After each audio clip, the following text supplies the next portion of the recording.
பழமையான கோயிலின் இதயத்தில் இருள் சூழ்ந்திருந்தது. சிதைந்து மரணத்தின் துர்நாற்றத்துடன் காற்று அடர்த்தியாக இருந்தது. சுவர்கள் வேதனையில் நெளிவது போல் தோன்றியது. நான் இந்த கைவிடப்பட்ட இடத்துக்கு பதில்களைத் தேடி நுழைந்தேன். ஆனால் இப்போது நான் உயிர் வாழ்வதற்காக போராடினேன்.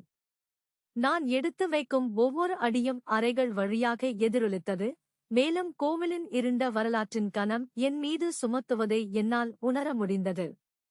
நான் துரோகமான தாழ்வாரங்களில் செல்லும்போது இந்தச் சுவர்களுக்குள் ஒரு காலத்தில் நடந்த கொடூரமான தியாகங்களை சித்தரிக்கும் கொடூரமான சுவரோவியங்களின் வரிசையை நான் தடுமாறினேன். அந்த உருவங்கள் என் மனதிற்குள் துளிர்விட்டதாகத் தோன்றியது. மேலும் நான் ஏதோ பயங்கரமான விதியை நோக்கிக் கொண்டு செல்லப்படுகிறேன் என்ற உணர்வை என்னால் அசைக்க முடியவில்லை. நான் தப்பி ஓட முயற்சித்தேன். ஆனால் கதவுகள் சீல் வைக்கப்பட்டன. ஜன்னல்கள் அசைய மறுத்தன. பாதிக்கப்பட்டவர்களின் கொடூரமான சேகரிப்பில் என்னையும் சேர்த்துக் கொள்ள, என்னை சிக்க வைக்க வேண்டும் என்பதில் கோயில் உறுதியாக இருந்தது.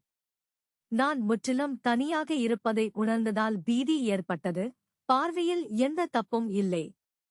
நிழல்கள் என்னைச் சுற்றி உயிரினங்களைப் போல சுழன்று சுழல்வது போல் தோன்றியது.